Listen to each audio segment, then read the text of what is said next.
Hi, I'm Cameron, and I don't just read comics, I love them. On today's episode of Cameron Reads Comics, my friend Kyle and I are reading Batman Earth 1 Volume 2 by Geoff Johns and Gary Frank.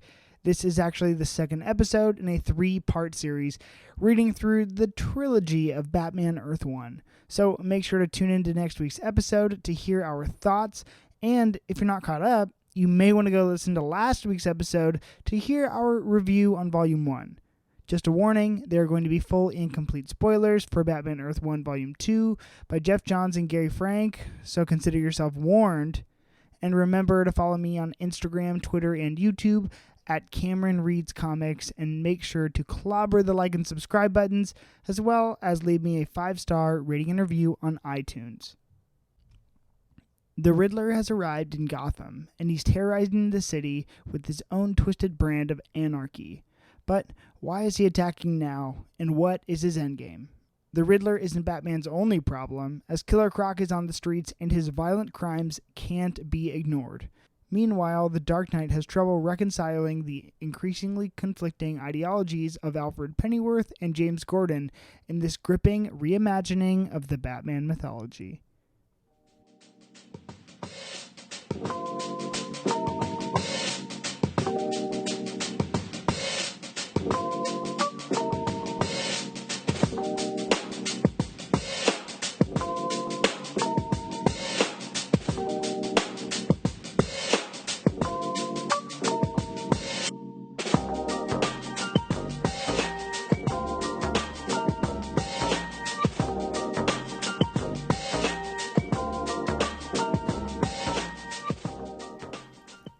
Alrighty, Kyle, welcome back to Cameron Reads Comics. Another week and another very fresh take on how do you feel already going into volume 2 of this series and having a better retention of what you just read? I feel good, man. I will just say this right here, right now. I liked this book better than the first one, and so it's a good thing when it's going up. You know, especially when it's a sequel. Mm-hmm. You know, the sequel is never quite as good as the original. Or, I don't know, never. I feel like, actually, I think about that a lot, and I like the sequels a lot more, because if I'm usually familiar with the backstory, I only need to see it once, and I'm like, okay, good. But now it's like every Spider-Man movie, we need an origin, and I'm like, let's all just calm down. I'd agree. There we go. You know what? Talking about Spider-Man again on a Batman podcast. It's going to happen next week, too. It better not. Okay, Kyle. So really, immediately, what were your thoughts on Batman Earth 1 Volume 2? Just what'd you think? Man, it's fast paced. This one, this one's pretty fresh on my mind, and for some reason I'm blanking on the first one. But this one seems like it takes place over the course of a couple days. Mm-hmm. Maybe or maybe not. And the first one seemed like it was kind of drawn out a little bit more. Yeah. Okay. So this one jumps right in and gets going right away. So, and it really picks up where the last one left off, because I'm pretty sure the last page of the last one was literally the Riddler's sewer hideout with all the question marks on the screen. Yeah, he was getting ready. So actually, how do you feel? There's some things that this book picked up and left off, and I didn't realize this is almost this is my only second time reading this one, and so it's almost like it was my first time reading it again, because I don't remember when this book came out, but it was I only read it when it came out. So as I find that out, so it was picking up where I left off, and there's so much I didn't remember that went on, and oh my gosh. Actually, I want to bring in another point too. We were talking last week about bat suits and what we prefer. I like the yellow circle, but this suit's yellow insignia. I don't think this suit's my favorite suit, but that look, just chest up, absolutely 110%. One of my favorites. If I'm going for the yellow logo, that's my favorite yellow logo. Yeah, it was great. And Bruce seems a little more like he knows what he's doing in this one. Yeah. Too, so it helps out. There's definitely a few pages where one that comes to mind is when he's fighting Killer Croc. Yeah. That's a 3-page thing of just splash pages, and they're tussling it out, and boy, Batman looks good. Yeah, I mean, obviously, that's I like Killer Croc. I like there's so much that. And I didn't realize how kind of meta this was, and that's why I'm like again so grateful we read this like back to back to back, because by the time I'm really excited to read the third one, because I've never read that one, so seeing where that's going to take place. But even like to what you're saying, if you recall, the opening scene of the first volume was Batman chasing a dude and then not making the jump, and then it's not the opening scene of this one, but like where we pick up with Bruce, he's doing the exact same thing, and he makes the jump, and it is so cool. Yeah, and he makes it. It's beautiful. And I don't know what it is, like how Geoff Johns grounds the world in this series, but I just thought that was so wonderful and magnificent. Mm-hmm. It was just like so true to the character, but also like so grounded in realism. I think I texted you when I was reading that. We texted over the weekend just for a second, and I think we mentioned like one or two things. And I think the thing I mentioned was when Alfred's telling him to just basically toss a couple guys over the edge. Doesn't matter if they die. Like, you want to scare people in Gotham, leave a few in a body bag. And that's something we were talking about. That's right where it picks off with Alfred. He's like basically telling Batman to kill some people. He's like, you know how there's like 5 people to fight? What if there's 2 less? And like, because you murdered them. Yeah. I'm like, dang, Alfred. I don't know how I feel about that take, but I like, how's this?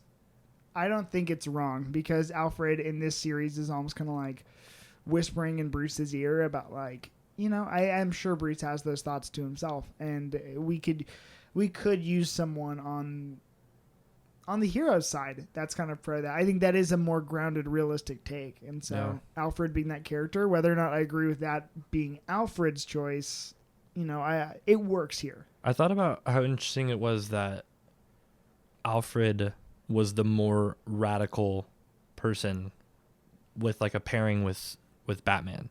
Where how so many people, if they're paired up with Batman, usually Batman's more on the brutal side and more on like the let's get this done no matter what side.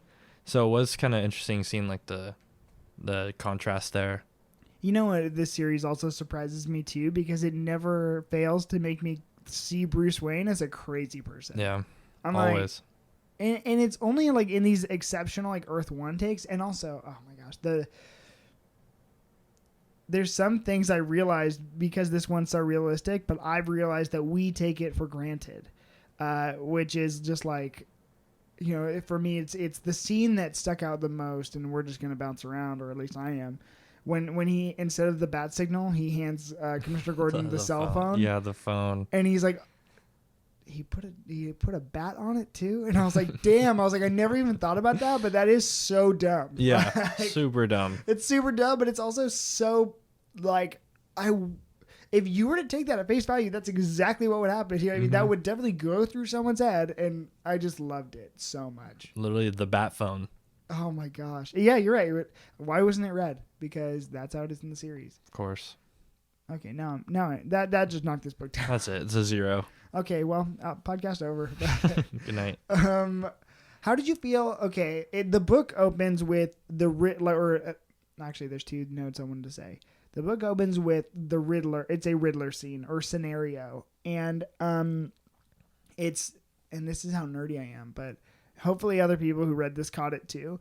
But it opens and there's an elevator, and it's the elevator lights, and it's the numbers, or like it's the buttons on the interior of an elevator, and the first number they hit is 27, and then the second number they hit is 39. Do you have any idea why those are the numbers? No, tragically. This is how I'm like, ooh, I love that. 27, Batman made his first appearance in Detective Comics number 27, and it was the year 1939. And so that's why the second number is 39, and I was like, that is so fun. Wow. I was like, I'm like, I love that. I'm like, that's like a special little secret between me and Geoff Johns and Gary Frank, and I just love it. Yeah, you gotta wonder how many people actually saw that. I'm sure it's probably one person saw it and posted on Twitter like, "Hey, did you see this?" Oh yeah, literally. Oh, I'm sure. Is that where you saw it? No. All right, I'll believe you. I believe you. Oh gosh, you're calling me out. Dang. But yeah, so that was a very special moment for me. And then I think that. Well, let's just get into the Riddler stuff because that's kind of where it opens up. And I think this take on the Riddler is very interesting. What did you think about him being the villain?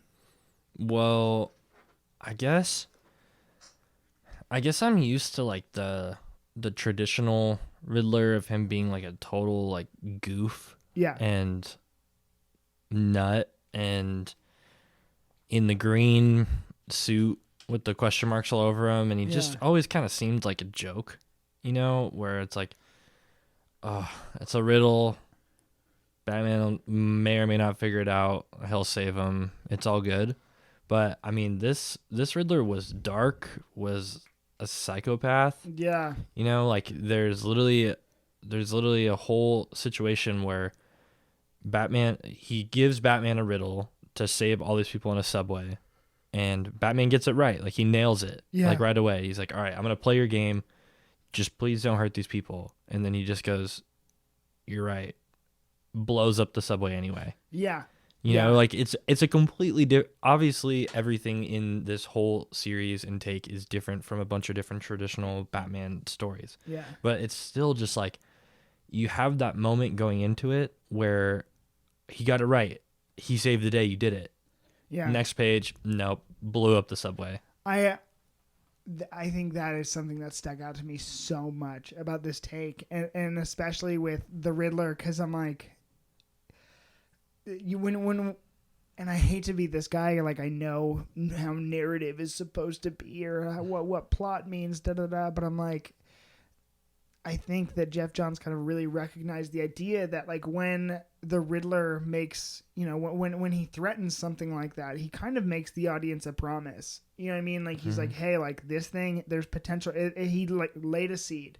And so there's almost this like promise that he needs to pay off on that in some sort of way. And I think that if the Riddler was actually like a devious supervillain like this, I think that's what actually makes him scary, is that it doesn't matter. And I think that's a perspective that is shown to the Riddler. And I think that's probably, honestly, there's only like 2 Riddler stories that I love, because I haven't read many, but also this one is just like the absolute perfect take for me. It's like this one, Batman Earth 1 Volume 2 Riddler. And then I don't know if you ever read Batman 0 Year. I don't think so. It's a Scott Snyder New 52 Batman story, but it's like year 1 basically. It's called 0 Year, but his take on Riddler is really good too. Those are probably my top 2 takes on the character, like to give him credibility, or at least what gave him credibility in my eyes. And this one, I just loved that, because I think the point is, yes, Batman's smart enough to know the riddles, and we've seen that story play out before, and he's not foiled. The threat is Riddler's. That is his superpower, and that's what makes him scary. It's not because we know Batman's as smart, if not smarter than him, and so that's not the thing that we need to be afraid of. Oh no, he's in control of the stakes the entire time, and that's the scary part. And I think that's what this story nailed. Yeah, it's interesting thinking about last week how we talked about Penguin and how we both kind of like personally like Penguin. Yeah. You know, like going into it, we both like him, and then going to this one, we don't really know much about Riddler, like as much about Penguin or Joker or any of the other villains. But we both like this story better. Yeah. And I think we probably can both agree that the writing and how Geoff Johns chose to write the Riddler in this made him the best villain so far. Yeah. Yeah, absolutely, and it makes me so glad that I don't have to feel like I have to wait. Well, I don't have to wait another 6 years, because that's how long I don't know if I said it earlier. This story came out in 2015, and it is now 2021, and they finally have the 3rd installment. And so I just think it's so interesting, and the take on Riddler, I'm just so fascinated. I really do think that we are going to see a scene like that in the Robert Pattinson Batman movie, because I'm like, well, that's the scariest thing you could do, is like have him set up a stake and then it not matter. There's a panel in this, kind of the one thing I kind of felt it the whole way through, that okay, like this is a much darker Riddler, this must be what we're getting in that movie. But the one part that like really stuck out to me, that I'm like, oh, that's like a direct like taking from for the movie. It was in the trailer, but was literally the note left for Bruce in the house during the trailer is the same note that was left for I'm blanking. What's is it Jessica Dent? Yeah. That was left for her in this book. Oh, it was the same thing? Yeah. I don't even know. What do you off the top of your head? Do you know the riddle? No. Sorry. No, it's okay. We can look it up. I'm gonna try to find it. Actually, now. Oh, in the trailer or? Yeah, you said it was the same one though. I don't know if it's the same exact riddle, but it's the exact same, like taking papers from magazine clippings and. Yeah. No, oh, yes. It's similar. You know, that's from, yeah. What does it say? Okay, I found it. In the new Batman trailer, the Riddler leaves a card with the question, what does a liar do when he's dead? And then I think okay, well, my guess is he lies. Because he's laying down when he's dead, but that's just me. What does it look like? It looks like this. I can't describe it to you. It's almost Zodiac-esque, but... Oh, I must be wrong. I don't know. You know what I've definitely recognized this. Want to know what that's from? Is freaking Jim Carrey's Riddler. Oh, no. You're like, hey, it has... That so you're technically sucks. not wrong. A live-action Riddler has done that. That sucks. Cut this out. I'm not going to. No. Actually, but you did... That's tragic. You did make a great transition point, and that is to Jessica Dent. That is a brand new character, at least. That's what I was going to ask you. I have no exposure, and I love Two-Face. I read a lot of Two-Face, but I have no exposure to her other than this story. Mm-hmm. And so I think she's a brand new character for this universe. And I thought she was going to be like femme fatale, like Rachel, like she was just going to die. I was like, oh, she's just going to die in the story. And that was how I was reading. I was like, okay, like cool, there's romance or da-da-da. They have shared history, cool. Now when's she going to die? That's the way I was thinking about it. But I want to ask you, how'd you feel about her and Harvey being twins? And like we had an allusion to their past in the first volume, which was nice to see referred to in this one. But how did you feel about that relationship and even the introduction of Harvey? I liked it. I think it's a cool writing choice. I didn't think it was necessary to anything, but I think it gave Bruce and Harvey like much more of a connection that I'm ever used to really feeling, rather than them just being the polar opposites of going about the justice system, like in traditional takes. But no, I like the romance drama of it being the protective brother and like the billionaire playboy that she's evidently still crushing over, even though she's mayor. Yeah. So I think I like the dynamic. There's a couple things. Number one, I think that they almost made her like the Andrea Beaumont type. Like, I don't know if you're reading Batman Catwoman right now. Mm-mm. Oh, well, or if you've ever seen Batman Mask of the Phantasm, the animated movie. Of course. You had me watch that. Andrea Beaumont is the Phantasm. I kind of see that vibe with Jessica Dent, and I really like that. Kind of almost, it's a tie-in. But I think what really got me was her being a twin with Harvey. I just absolutely think that's one of the most brilliant choices ever. And not that I don't think I ever will, but not that I'll ever write Batman, but if I did, because I don't even have a Two-Face story like in my pocket, but that'd be the one story I'd want to write. It's just like a brand new take on Batman and Two-Face. But I would include her in it.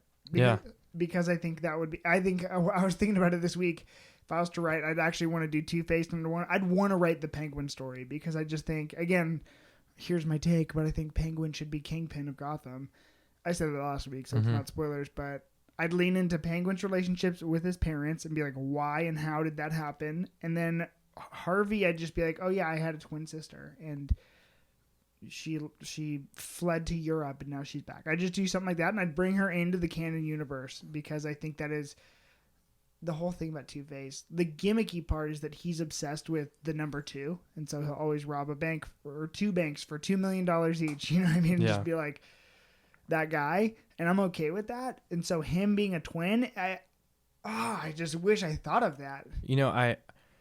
When I was reading it, I knew that I hadn't seen that character before reading this, but she was written so well and it fit so well that it really made me question, like, is this like the way it actually like is? And I just hadn't been reading these normal Batman stories. Like, I think that's how well it fit into this whole narrative. Yeah, and I think that's how that's the best kind of stories, and especially with an Elseworld, is like they give us a take and we're just like kicking ourselves because why didn't we think of that? And so this one being that take, I'm totally okay with, and I think she's a great introduction, a great character. How do you feel about Harvey's origin being tied into this? Because I also think I liked him being a dick. Yeah. Like I'm either or. I'm like, yeah, he can be a dick because he does eventually become a supervillain, so like that's fine with me. But with him and Bruce having shared history since they were younger, I'm also really for like Bruce and him were like BFFs. I'm totally fine with that. Mm-hmm. But him being a jerk to him as a kid and then still never liking Bruce, that's fine with me. But him also being a badass DA, again, going about the justice system, I was for. So how did you feel about his origin tying into this story? You know, I think the only part I didn't like with Harvey, I do like I like his history with Bruce. I like that he was just protective of his sister, evidently, but I just didn't like when he had the whole like random like blow up on Gordon and and Bullock. That part just kind of seemed out of the ordinary for that character for me. I like when he's more of the like reserved Harvey, where I like that he could be reserved and protective but not just be like a complete ass in front of the police captain and two detectives. I also, in my head, too, pre-commission, I think this is standard and in canon, but I just love that Commissioner Loeb is, like, the one before Gordon. I'm like, and I don't think it's a reference to Jeff Loeb, because I'm pretty sure that was official in Batman Year One by Frank Miller, but I just, in my head canon, he's named after Jeff Loeb, and that is just... That works for me. I'm like, that's all I want, so... but, yeah, I'm okay with it. I think I was... This isn't my favorite take on Harvey Dent. Like, I don't mind it, and like, you know what I mean? I'm all for the changes. Like, if there's changes and there's differences, but you can like make them work, like just like Jessica Dent. Every reason they gave Harvey to me to be a dick, I'm like, yeah, that's fine. Like, whatever. Like, maybe I could use a little bit more reason for him not to like Bruce, other than Bruce's lineage. Like, yeah, I guess he could have been. I mean, I'm getting the sense, like, obviously we're both pretty indifferent to most of what he does, where I guess maybe that could have been better. Like, he could have been more of a make or break it type of character, where he is in other stories. But yeah, there wasn't. I think honestly, I think that's what we're going to see with Volume 3.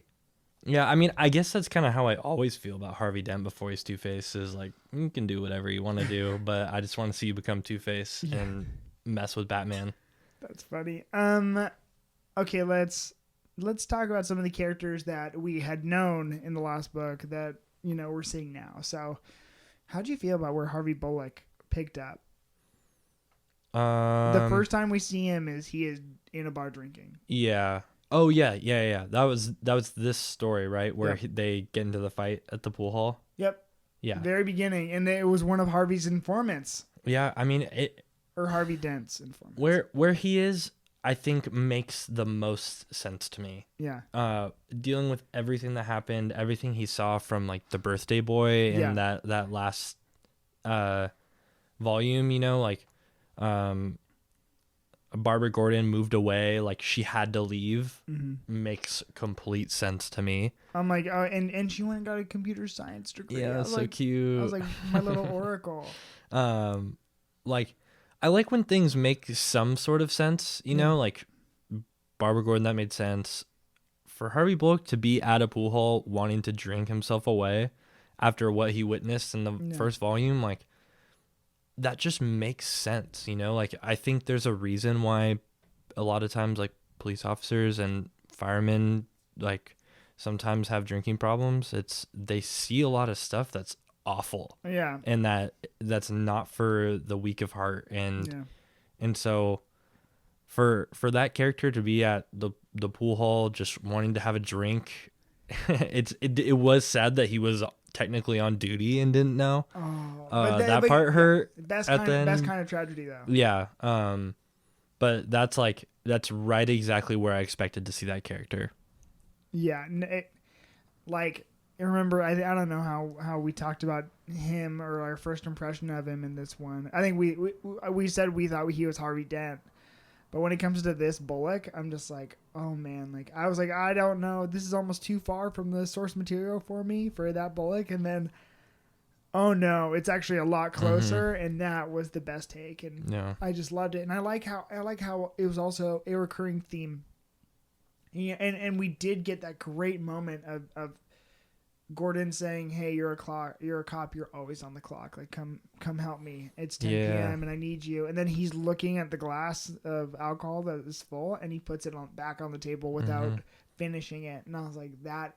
So let me grab my coat. Yeah, I was like, that was such a perfect beat. I was like, I think also Gordon. I don't know. I didn't get as much Gordon as I would have liked in this story. I think, but him being the light and the beacon for Harvey, because Harvey, I guess, was the beacon for him, or a beacon for him in the last story. I was really down for. Yeah. I really like the Gotham City Police Department. I just think there's so many stories that I think there should be an ongoing for just the Gotham City Police, and even again for Metropolis, the Daily Planet. I'm just like, give me those stories. Like, I love them all. So, and Greg Rucka has to write all of them. That's just another little note that everyone needs to know. He writes the best supporting characters. I'll just say it. We all know now. Oh my gosh. By the way, if we're allowed to talk about Spider-Man on the Batman podcast, let me just mention that I read in one sitting Greg Rucka's the first volume of his Wonder Woman run. There's 3 volumes out. It was amazing. Okay. And he writes the best Batman Diana fight ever. So there. I have a question for you, Cameron. Yeah. Who is your preferred romance with Batman? I don't know. I think it's Catwoman's great. I don't know. I think I need a good tragic one, but I just don't know if I loved the Bat wedding. Like, I like that they ended up together. I like that in the long run they end up together, but I'm just like, Batman. You know, this is going to sound bad because it's not overtly sexual, but I just think that Batman is destined to be alone with Alfred. Yeah. I think that is exactly who he is, and that's how he is in Batman Beyond, right? Yeah. Yeah. It's like he's, as much as I'd love him and Selena to have Helena and, do the whole thing, I'm just like, no, I think that he's kind of, it's like Peter Parker again. If stuff's working out in Spider-Man's life, if Spider-Man's doing great, then Peter in his interpersonal life is doing terribly. And if it's it's always the other way around. So if Peter's doing great, Spider-Man's having a rough go.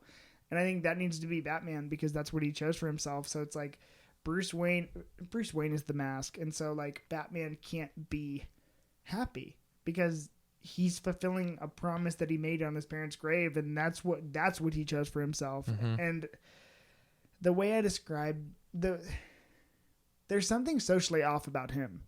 And I think that, again, tying into the story, we can see that. He's a weirdo. He's a crazy person, and he can't relate to people. And I think the best way I ever saw that was in my favorite modern Batman writers take Peter J. Tomasi in Batman and Robin, the New 52 run.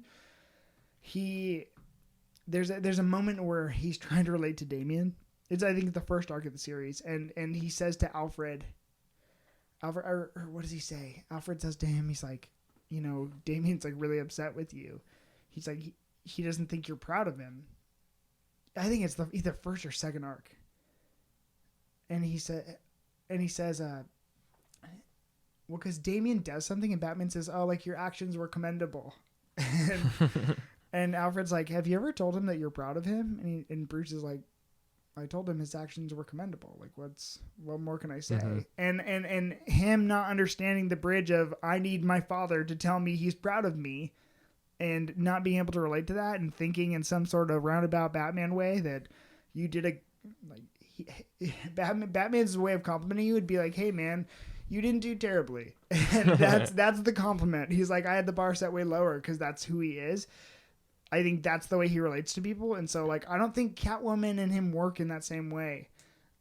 So I guess eternally, I think it's him and Alfred. But like, if I was to choose a woman, I'd say Selena Kyle, because I also think that him being so morally justified, but ending up with a, yeah, she's an anti-hero now, but she's a criminal. Yeah. She still steals. And so I'm like, him having a fortune and ending up with a thief is just so right. Yeah. I don't know. There's just something so right about that. And so I think that's short answer, Selena. Long answer is Alfred. Longer answer is Damien, surprisingly. Beautiful. What about you? What's your take? I think I'd agree. I think my like perfect Batman like long-term story is always has like Selena Kyle like coming back to him. They're always working together here and there, like they have on and off times. I like when he has like some random old rich flame come back into his life, yeah. But then they end up just being the worst. Yeah. As we've mentioned a couple times already. So yeah, I think I'd agree. When you influenced me to watch Batman Beyond and I saw him and he's just like alone himself in his mansion, that just makes sense, like yeah. Batman's supposed to be this huge selfless thing to take on the complete impossible, which is somehow clean up Gotham, which is just the worst place. A completely impossible task. It's never going to happen for the long run, but he chose to make that his life's goal, and that's his life's work. So there's just no way that a long-term romantic partner can be a part of that. Sorry. Yeah, and also too, I think one of the major things is you're kind of giving up a core thing of Batman, or at least a modern core aspect of him, which is Bruce doesn't trust anyone. And so for him to kind of dismantle his armor, I think that's why it needs to end in tragedy. You know what I mean? Always. Because it reminds him he can never trust anyone. And this thing, the only other person that can be in his life is Alfred, because... And I think if Alfred had the choice, and maybe I may be steering too far off the tracks right now, but if Alfred had the choice, I don't think he's there for Bruce. I think he's there for Thomas and Martha, because he loved those two, and every night it breaks his heart to see what their child has become. You know what I mean? And he doesn't save Bruce quite for Bruce. Yes, that is his father for all intents and purposes, but like he does it for his friends that he loved and he misses, to like take care of their son, because that's his son now. You know what I mean? It's like Bruce. I don't think Bruce wants Alfred around as much as he needs him around. Right. You know what I mean? And whether or not Bruce comes to terms with that, I don't know. That's actually ties into a great theme of this story. How do you like the sneak introduction of Selena Kyle? Did you know it was her? When I first saw her, like when I first turned the page and it was a beautiful brunette girl just randomly. Yeah. I was wondering when we were going to get her, and so like that ran through my mind, and that's who I thought of. But then they did a good job of like saying, oh, my 6-year-old daughter's in like the next room, you know, and like keep it down. She lives there. Yeah. Like, and so like that all went through my brain, but then it didn't like amount to anything at first. Not yet. Yeah. Yeah. And so I was just like, oh, that was weird. I wonder who that was, and then it's like literally the last page of the whole book is her in a, well, I think right before that it gets teased because he meant to send flowers there. Yeah. Right. And then, some guy opened up and said, no one lives here. And I was like, and then it goes, I was robbed. Yeah. Yeah. And then right underneath it goes under, and it's like a cat looking at the cat mask. And then you turn the page and it's her just like joyous with a bunch of cash around her. And so good. That's so cool. That, I mean, now that I'm just thinking about that, like that is so cool. That's so perfect. Such a small little introduction for what this was, you said 6 years ago, 2015, where like I'm thinking about it, reading it after whole Tom King's thing, you know, like the whole wedding and everything like that. Like she's this central part of that story, not including Bruce. Yeah. You know, in the whole like current Batman run. I'd agree. And so reading this after that, and then to think that like this writer decided to not mention her in book 1. Yeah. And then to just barely tease her in book 2 without like an actual like promise of that there was going to be a book 3. Yeah. Is so cool. I think it was the best way to do Catwoman. Yeah. Like, because that's how Selena Kyle would come into your life, which would be you wouldn't even see her coming and you wouldn't know she was there until the bomb drops and I just checked my pockets and my wallet, my watch is gone, and it was like, oh, it's I like that.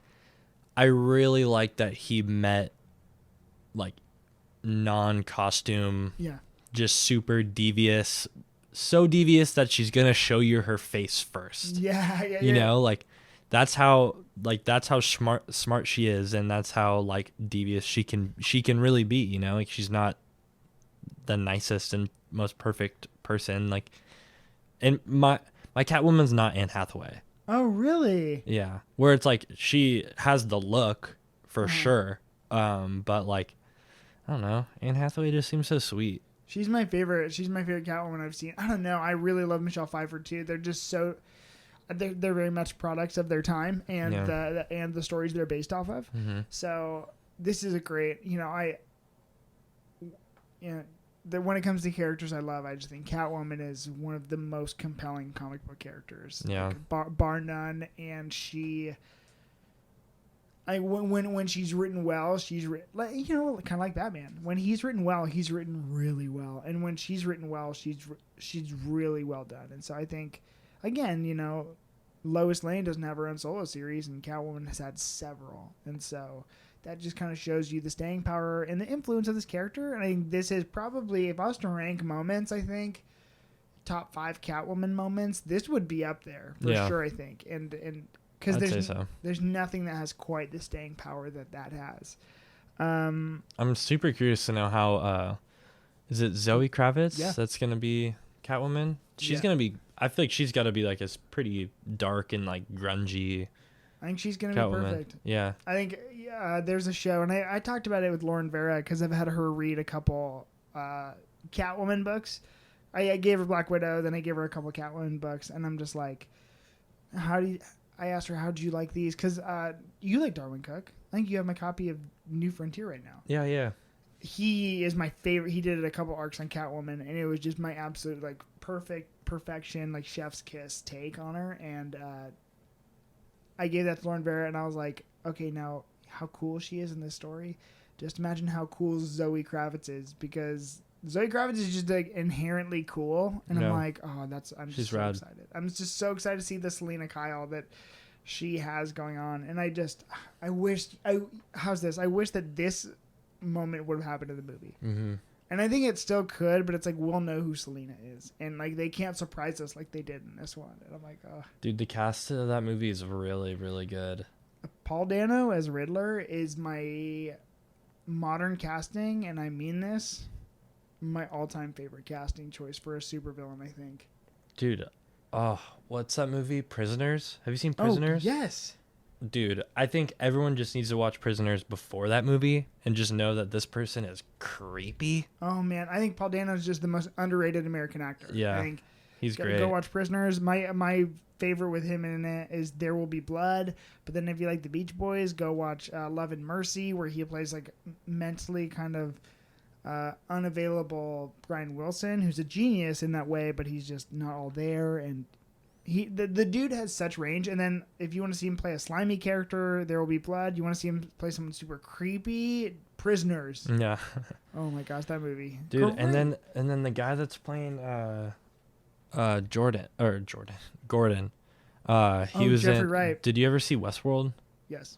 Dude, he's so good in that show. He's a great actor. Yeah. And we're gonna see more than one property with him in it because they're doing a Gotham Central show, and so he's gonna be Commissioner Gordon for that. And I'm like, oh my gosh, I'm so excited. Wow. It's gonna be so Lucky good. us, man. Lots of things to look forward to. Okay, wait. What has your relationship been with Killer Croc? Less than 0. So much so that my question is, are there any iterations where he actually looks like a crocodile? No, this one's pretty true to the Okay. the zine. Well, that's what I was going to ask is like, they've been talking about Killer Croc. I've heard that name 1,000 times. Don't know if I've actually seen him. I couldn't think of it. And then he came out and then I was like, no, I haven't. Just what's the... I'm bringing up Spider-Man again. Right. What's the equivalent to him in The lizard? Is that what he's called in Spider-Man? The lizard? There's a big lizard guy, yeah. Yeah. He looked kind of like him. Oh, in the Amazing Spider-Man, the first Andrew Garfield one, that villain is the lizard. In the movie, and then in the Nick Spencer Amazing Spider-Man series. Yeah, he's in there. Yeah. Like, he's his professor. Yeah. Yeah, that's Kurt Connors the lizard. Okay. Yeah. He looked just like him. Kind of the same thing. What I'm trying to say, long story short, actually short story long, is that I have literally zero relationship with that character. Yeah, I think. Well, then okay, not knowing anything about that character, really, he's a B-lister. That's all you need to know about him. He's a behind the scenes Batman villain. I put him on the same par as like Calendar Man or. Oh, okay. Maybe Calendar Man's like almost C-list for Batman has such great villains. It's like hard to find a B-lister, but he's just kind of he's usually like a hench person, not really capable of like putting on his own scheme, but being around. They've given him other series like Gotham City Monsters where he's like thrived in those ones, but this one is just kind of like, okay, like again, he's peripheral. So he's a cool character. I mean, I guess I more so feel that like it was cool the way that Geoff Johns used him in this story, where it's like it wasn't, like he had kind of the same framework of main villain, and then there's also like a little daily villain, like that a lot of different like superhero TV shows use and superhero like a bunch of different comics use, but there's like kind of the main overarching villain for the whole season or book, very Arrowverse. and then it's just kind of the one that they kind of have to deal with just today. Like they got to get it done today while they can't figure out the other one the whole season or the whole book. And so like that was evidently what he did with Birthday Boy, like he was like the main in the face villain of that book, and then the whole overarching was obviously Penguin. And so I thought it was going to be kind of the same similar thing where it was going to be like the Riddler the overarching, and then Killer Croc was just like the one they had to head on. But it was interesting that he took it a different way and was like, oh no, this guy actually kind of like doesn't hate people. People hate him. Yeah, he just has this messed up thing happen to him and he's somehow trying to deal with it, So and that was another one of my favorite kind of moments too, where it was like I like one of the Bruce Wayne or the Commissioner Gordon's cell phone moment where you're like they have this whole conversation and Bruce is like, what's wrong with you, like why do you look like that? And then they have their whole conversation and then Killer Croc's just like, yeah, but like what are you wearing? Because I'm like oh my gosh, you're totally right. Like, oh, of course Batman's talking to him because he's Batman and that's how bats look. Like that's how he's looked for 80 years and it only makes sense because that's it. And then this guy who, he looks like a lizard. He knows humanity though. He has been a human and he sees humans. He knows what style is. Yeah, he knows what people's faces look like. And so when he sees a man in a bat costume, I'm just like, oh my gosh, you're so right. And that's just one of those things again, like if we were just to be introduced fresh to these characters, those would be our reactions. And I just think it also wasn't done excessively, which I really appreciate in the story. It's like the ones where it did happen, it was just perfect. Yeah. I really liked this story. Okay. There was another moment that I got to bring up with kind of along the same lines as the moment where I can't remember, is he talking to Jessica Dent, or I forget who he's talking to. It might have been Gordon, where like he's not a good detective. Gordon. Dude, Yes. that's wild to me. He literally is Detective Comics. Like, he is a detective. Like, that's every Batman I've ever seen, like, runs forensics, like, knows how to do the whole thing faster than any other real life detective. And yet in this one, it's just like, I'm not a detective, you know, like I fight. Yeah, I So remember. like that was super interesting and really funny to me.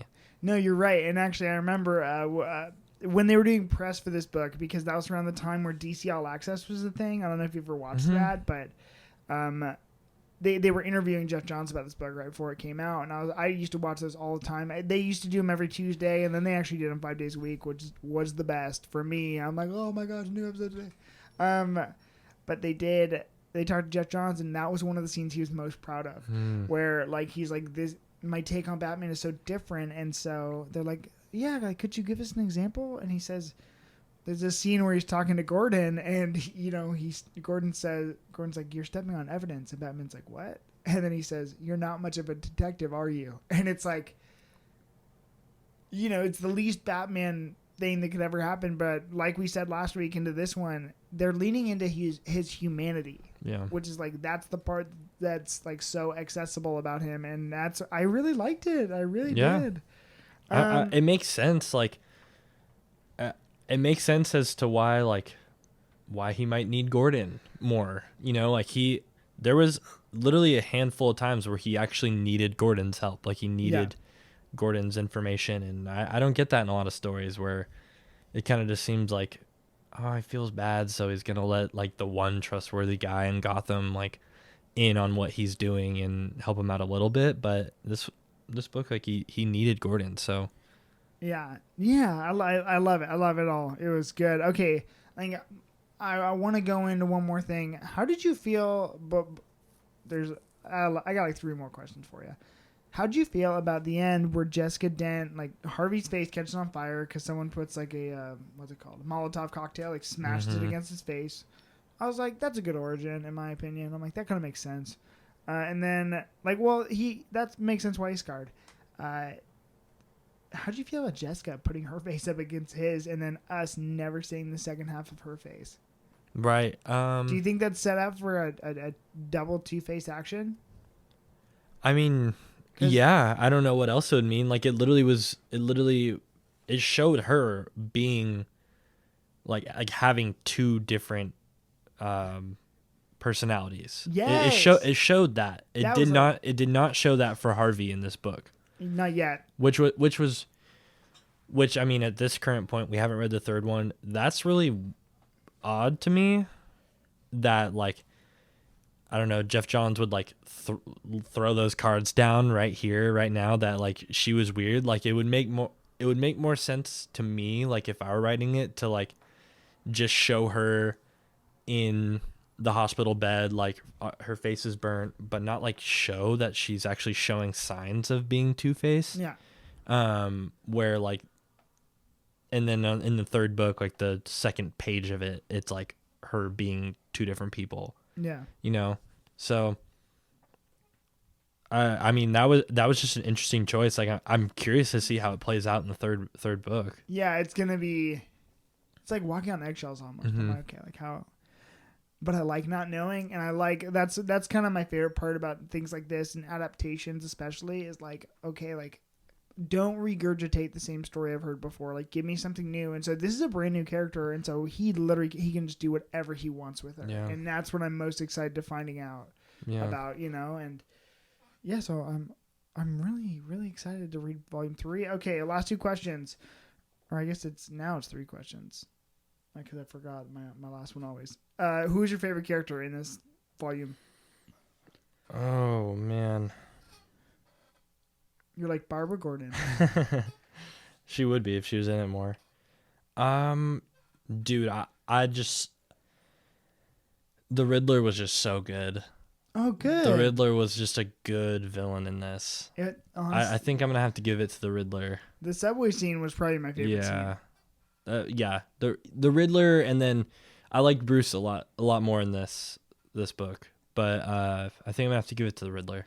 Yeah. The Riddler was great. Oh man, I think you're right. I honestly think the scene where he blows up the train anyways was perfection. And yeah, nobody like quite surprised me. Also, actually maybe Harvey Bullock. Yeah. Like Riddler was great, but I think Harvey Bullock's like not the completion, but like the arc that he went on, and like, you know, it shows. I just really appreciate there being ramifications, because I think that's something that gets lost along modern comic storytelling, like different arcs and stuff like that.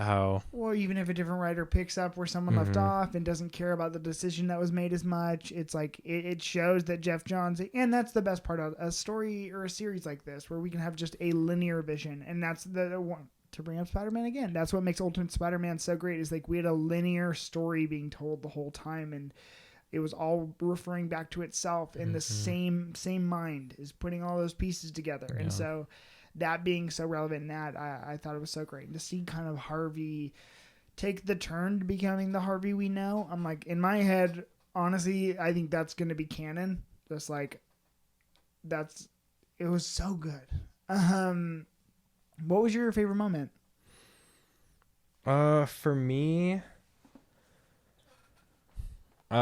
we mentioned the subway a couple times. That's my favorite moment. Yeah, that moment, and then talking about it more, the whole like the Catwoman scene is super good too. It's tough.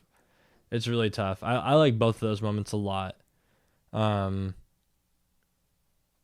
Yeah, kind of. None of the other ones like stick out. Like, there's so many good moments in this story that are like good, but I think those two are just like top tier. Yeah, you know what? Also, moments we didn't even talk about, but I think need to be mentioned, that I absolutely love. Lucius Fox and talking to the team. Yeah, that's hilarious. Because they're like, what the hell? Like, we just worked on this and then you see Bruce using the tech they're working on, and then they're like, we made this thing like the size of a contact lens, and I was like, it was super cool how that would just be so like Bruce Wayne. He's just like, I need this one little thing. Like, in my mind, it's one little thing, but it's also like there's obviously a team of scientists and tech people that make all of Batman's gadgets and gizmos, you know, like he's not typically sitting in the workshop doing all those things himself, you know? So like to see like how that actually would work out, as like he tells Lucius Fox one thing and then he's like, oh crap, I just gotta go tell the team. And then he's like, oh, but you also have like a crazy raise. Your kids and grandkids are gonna go to college for free. Like, and then for sure everyone's just like, oh yeah, that's fine. I'll do whatever you need me to do. And like, there's nothing Bruce can do about it, which is like, you know, there's not that he's helpless, but it's like the times that we can see Bruce be a little bit powerless in that kind of way. I love. And so I'm glad you brought that up, because I was thinking about that as reading it. Those parts are really funny. He's a good character, and like, again, like, his reactions to the questions that he gets, we've taken for granted for a long time, and so to just kind of like, okay, let's actually think about how that would really go. We're really good, so I'm glad. Okay, last question: what would you rate this story out of 10? Oh man, I think I gave book 1 a 7.5. I got to give this one at least a full point up, which I think I'm going to throw an 8.5 out there. Oh, good. Yeah. I think I'm going to give this a 9. Oh, yeah. I really enjoyed it. Like, and all, like, you know, and we didn't even mention yet, too, but, like, Gary Frank's art. Oh.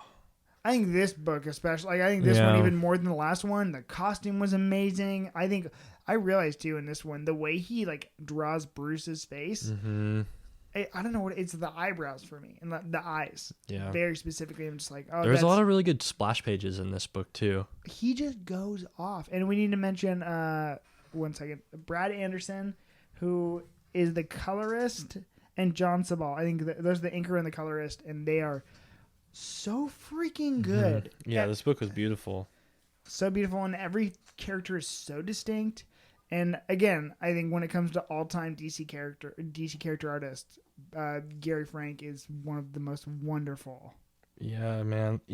I'm just looking at the subway scene again, and Batman's face throughout this is just like so like there's so much emotion in this Batman, Yeah. you know, where it's not like the cartoon Batman and he just has the same straight face kind of the whole time. It's like, man, these are like life and death situations, you know, like as we've said time and time again, like it's just like a much more realistic adaptation of the Batman story.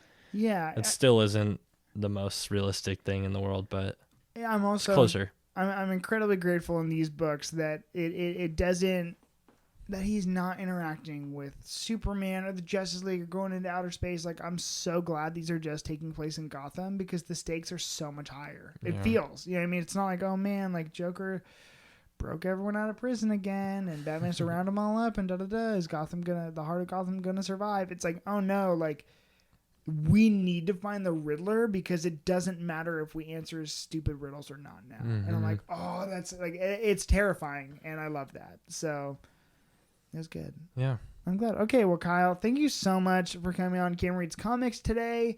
Really excited to go read Earth 1 Volume 2 now, or Volume 3 now. And so we will see you next week.